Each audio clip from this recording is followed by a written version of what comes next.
Damos la bienvenida en el estudio de los desayunos de 24 horas a Roberto Izurieta, profesor de George Washington University.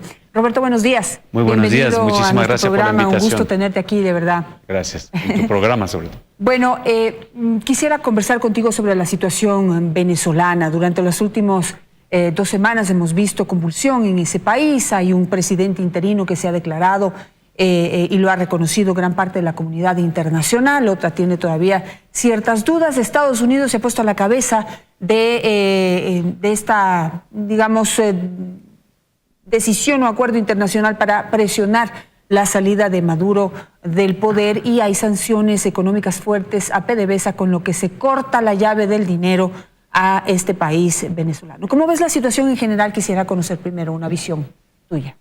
En primer lugar, la situación que viven los hermanos venezolanos es absolutamente trágica y es inaceptable desde cualquier estándar que lo queramos ver.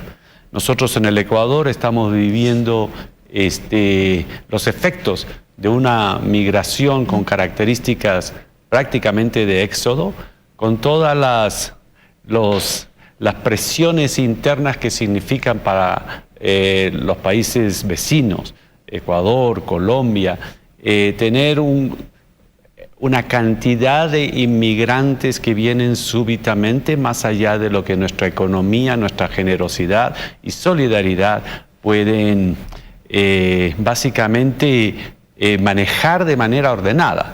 Entonces nosotros estamos viviendo desde el Ecuador, desde todos los países vecinos, las consecuencias de este sistema corrupto, de este sistema ilegítimo, de este sistema autoritario y de este sistema que lo único que ha producido, aparte del hambre, de la migración, de la inseguridad, es este éxodo en su propia gente.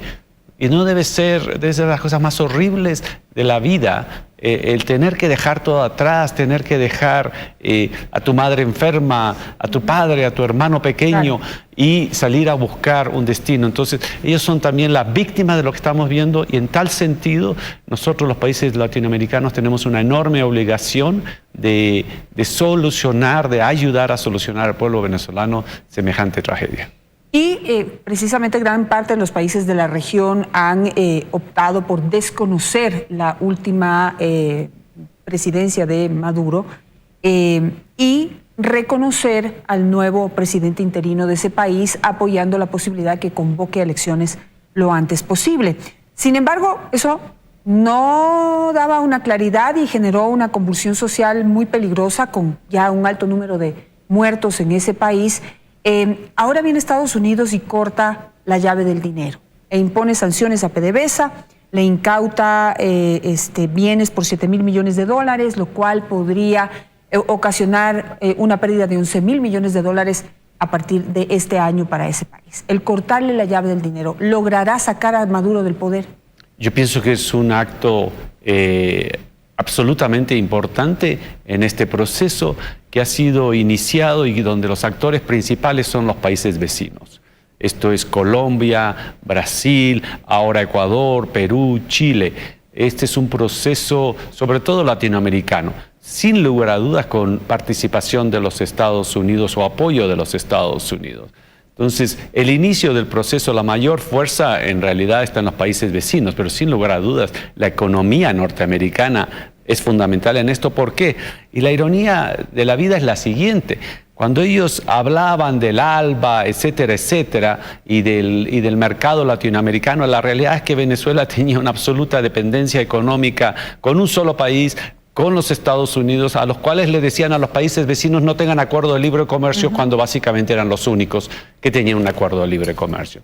Entonces son esas incongruencias que están viviendo que hacen que este elemento al que tú te refieres es esencial.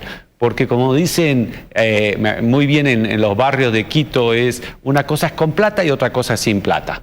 Plata para derrochar, plata para robar, y otra cosa es administrar la crisis.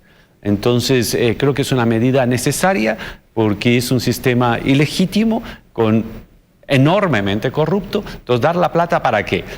para que alimenten al pueblo venezolano cuando no lo han hecho los últimos años. Yo creo que es una medida necesaria que no solamente está tomando los Estados Unidos, sino hay informaciones no tan confirmadas que también se están tomando en Europa y el proceso continuará, y eso es esencial para poder apoyar la lucha que están dando los venezolanos, sobre todo dentro de Venezuela. Parte de este análisis debe ser conocer que Venezuela antes daba una importante cuota de petróleo a los Estados Unidos, o sea, le vendía una importante cuota de petróleo a los Estados Unidos, pero la crisis de los últimos años y la corrupción a la que se sometió el gobierno disminuyeron la producción petrolera de Venezuela, y eso obligó a los Estados Unidos a mirar otros mercados. Hoy Venezuela ya no es un mercado tan importante como era antes, y eso facilitó que le corten el chorro. Ahora, ¿qué es esta dura medida para presionar la salida de Maduro? ¿Qué efectos tendrá en la población que ya está golpeada económicamente, que ya vemos que come de la basura, que vemos que muere diariamente porque su salud está absolutamente deteriorada? Y en eso vemos ancianos, niños, mujeres, población vulnerable. ¿Qué pasará con ellos? Primero, si me permites comentar, tienes toda la razón en lo que dice la dependencia de los Estados Unidos. Los Estados Unidos es, si mal no recuerdo ahora, probablemente el mayor productor de petróleo. Y la producción venezolana no llega ni siquiera al 10 al 5%. Pero por el contrario, Venezuela necesita, sobre todo como tiene un crudo pesado, necesita las refinerías que tienes en el Golfo para procesar ese crudo pesado y después poder exportar gasolina. Entonces, sí, la segunda pregunta tuya, que es muy fundamental, ¿cuánto de esto va a afectar al pueblo venezolano? Es difícil decirlo, pero yo diría en términos generales o coloquiales lo siguiente. Sí, en casi todo sistema hay un nivel de distorsión, pero en el caso de Venezuela, ese nivel de distorsión, llamémoslo corrupción, es de tal magnitud que casi todo el dinero que estaba entrando en Venezuela no está siendo canalizado, sea para salud, para alimentación, para educación, para nada, sino en realidad para mantener un cuerpo en realidad de generales, y yo no me sé la cifra exacta, pero creo que Venezuela tiene más generales que toda la OTAN, son como 2.000. Entonces yo pienso que ese efecto se va a sentir primero y ante todo, y quizás en casi su total porcentaje, en ese cuerpo, digámoslo, no privilegiados, sino de personas que han abusado de su autoridad, de su posición, de su poder, y en el pueblo le ha quedado un hambre inaceptable, horroroso. Quiero interpretar tus palabras, es decir, la población venezolana ya no puede estar peor, realmente tocó fondo. Es decir, con o sin dinero, el mismo gobierno venezolano se encargó de ahorcar a la población, que en este momento ya no puede estar peor. Así que quizás no le afecte tanto esta decisión de que se corte el chorro. Al gobierno venezolano sí, porque necesita aceitar una maquinaria de corrupción, una maquinaria de apoyo militar. Y cuando estás en una situación así, necesitas producir un cambio, porque si las cosas siguen como están, ya sabemos qué es lo que está pasando y va a seguir pasando, y eso es inaceptable. Entonces, poner elementos que cambien el escenario es bueno. Así es. Ahora, hay un elemento más. Precisamente como Maduro se ha encargado de aceitar con el dinero de los venezolanos una maquinaria de corrupción en la que están incluidos los 2.000 generales de las Fuerzas Armadas de los que tú hablas, son precisamente esos generales los que ahora le tienen que pagar el favor. Entonces no quieren tampoco renunciar a esta maquinaria de dinero fácil que les ha llegado a través de la corrupción del gobierno venezolano, y han manifestado su apoyo. Tenemos algunas voces, por ejemplo, desde la Embajada de Venezuela en Estados Unidos, de rebeldía por parte de militares y representantes diplomáticos. Pero digamos que lo conocido por la experiencia que tenemos en este país, no hay presidente que se caiga mientras las Fuerzas Armadas lo respalden. ¿Qué pasará en Venezuela? Yo diría una cosa, lo que tú dices, estoy de acuerdo, pero una cosa adicional. No existe en la historia ningún gobierno dictatorial, autoritario, corrupto, mafioso, que de repente le llegó la luz y dice, ¿sabes qué? Se necesita un cambio.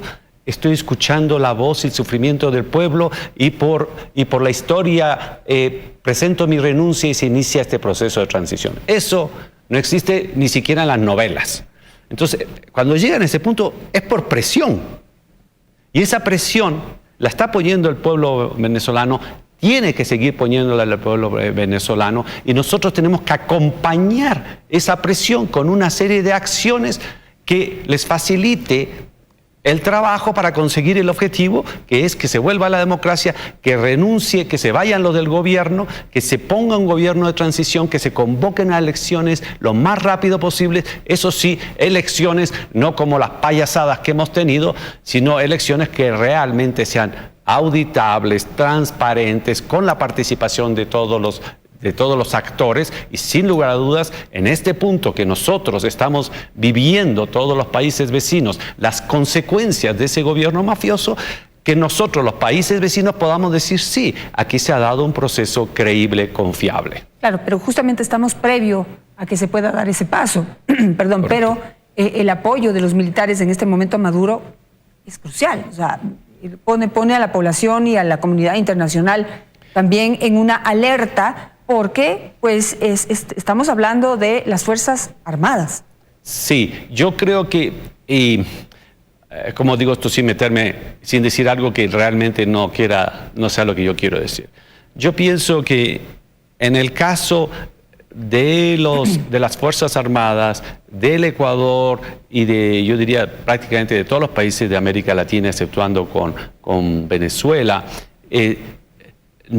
no eran cómplices de un sistema corrupto, que es el caso de Venezuela. Estamos hablando de una sociedad, de una asociación en donde se van a proteger los unos a los otros porque han cometido una serie de delitos que los conoceremos cuando exista transparencia, pero lo que sí te podría asegurar que no existe un nivel de corrupción de esa magnitud que haya llegado o filtrado a todos los niveles de las Fuerzas Armadas. ¿Qué quiere decir eso? Yo te podría asegurar, y yo tomé la decisión por obvias razones de no volver a Venezuela, donde he estado por lo menos 2 veces al año en los últimos años, no he vuelto el último año. Yo te puedo asegurar que la tropa, la oficialidad, están sufriendo los mismos avatares, las mismas tragedias que el resto de la población. Entonces yo pienso que va a llegar un momento que por presión, por los hechos, la fuerza de los hechos, simplemente se pierde el control que han tenido de la fuerza, porque el otro sector, en este caso los ciudadanos venezolanos que están en las calles, van a tener más fuerza. Revisando ayer alguna información publicada por la televisión internacional, encontré en uno de los canales norteamericanos un detalle que ellos habían encontrado durante la rueda de prensa de John Bolton, en donde se anunció las sanciones a PDVSA. Y ahí Bolton llevaba una libreta amarilla, de hojas amarillas, en donde estaba escrito 5,000 soldados a Colombia. Eso muchos lo han interpretado como la posibilidad de que el gobierno norteamericano esté pensando en enviar tropas americanas a Colombia, que es fronteriza con Venezuela, y pueda haber una intervención. Yo tengo otra interpretación. Yo pienso que ese hecho no fue casual y creo, sobre todo en el gobierno de Bush, siempre utiliza mucho ese tipo de tácticas, digamos así, de negociación. Veamos en lo que existió en el cierre del gobierno. Sí, no me importa cerrar el gobierno, y lo dicen frontalmente, que son tácticas de negociación, en mi criterio, bastante absurdas, porque parten del principio de que tú entras a la mesa de negociación para sacar todo lo que quieres, entonces pones una posición de mucha fuerza para básicamente amedrentar. Yo no creo mucho en esas tácticas, porque son absurdas. Si el gobierno se vuelve a cerrar, sería un absurdo. Una invasión sería un absurdo. Y que no ha dado soluciones en ninguna parte del mundo en donde han intervenido militarmente, coincidencialmente en países productores de petróleo, donde ahí ya a uno le genera algunas dudas de esos intereses de salvar a la población, donde hay petróleo que está en juego. Pero lo interesante del petróleo, que cada vez nos vamos a ir dando mucho más cuenta, es el petróleo durante años era un bien estratégico y por lo tanto estratégico político más que económico. O sea, no era lo mismo producir iPhone que petróleo. Pero ahora con la nueva tecnología de petróleo, con la producción de los Estados Unidos, ese ya no es un bien estratégico, es un bien muy importante, como es tener iPhone, como es tener soja, es un bien como otro. Pero si es que, por ejemplo, en este momento los Estados Unidos tendría que no contar con el petróleo venezolano, los pozos que tienen todavía no explotados en Texas, en Oklahoma, en Arkansas, con toda esa red que existe ahora de oleoductos, lo compensan en una semana. Entonces, esta es la nueva dinámica en la cual, sí, efectivamente, durante muchos años, el tener petróleo era un bien estratégico que lo utilizabas políticamente. Ahora es un bien como otros, pero si tú no lo produces, el de al lado lo produce y el precio se mantiene con la oferta y la demanda, pero sí tienes en los Estados Unidos tal cantidad de pozos petroleros que están esperando que suba un poco el precio del petróleo simplemente para extraerlo. Entonces, no, por ese lado no. Entonces, en tal sentido, por el contrario, lo que tú dijiste hace un rato, y eso sí me parece lo que está sucediendo ahora, que es el suspender pagos, condicionar pagos, para ver qué es lo que está pasando con esos pagos, eso es un elemento muy, muy importante en esta ecuación. ¿Qué pasa con la geopolítica internacional, ¿no? En este momento hay gobiernos y países que están alineados hacia esto que ha sido denominado el socialismo del siglo XXI, que no es un sistema de corrupción en donde los grandes líderes o están enjuiciados o están señalados por la justicia o están huidos del país, como por aquí conocemos algunos, o están encarcelados, como vemos en Brasil. Pero en este momento que le cortan el chorro de dinero a Venezuela, ¿qué pasará y cuál podría ser la reacción de China y Rusia, que han sido países que de alguna manera han sustentado económicamente todo este crecimiento o sostuvieron todo este crecimiento del socialismo del siglo XXI? Yo soy de los que cree que el gobierno de Putin ha tenido prácticas tan irregulares que en muchos casos han sido calificadas como mafiosas. Entonces dejemos eso en un costado. China es un jugador económico sumamente importante y creo que juega económicamente. Ellos tienen una deuda, o sea, Venezuela le tiene una deuda enorme y estoy seguro que eso es lo más importante. Entonces, ese actor, en mi opinión, lo único que quiere es quién le va a pagar la deuda, cómo le va a pagar la deuda, va a haber un corte de ese pago de deuda porque el país se ha quebrado, en qué término. Entonces, yo no lo veo a China como un jugador. Rusia, dejémosla a un costado.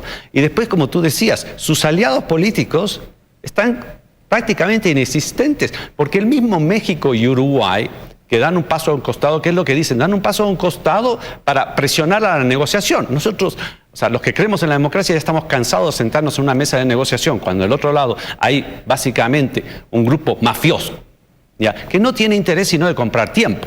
Entonces estamos en desacuerdo con la táctica, con la estrategia a seguir, pero ya no es una defensa a la soberanía y la no intervención, que no deja de ser otra excusa, porque los derechos humanos priman sobre los derechos soberanos. Es lo mismo que te pasa en tu casa. Si tú estás viendo que se está cometiendo un delito o que tu vecina está siendo víctima de un abuso y de repente tú abres la puerta que está semiabierta y la defiendes, ¿qué te van a decir? Ah, entraste en propiedad privada. No, los derechos humanos priman sobre los derechos soberanos. 1. 2. Interferencia.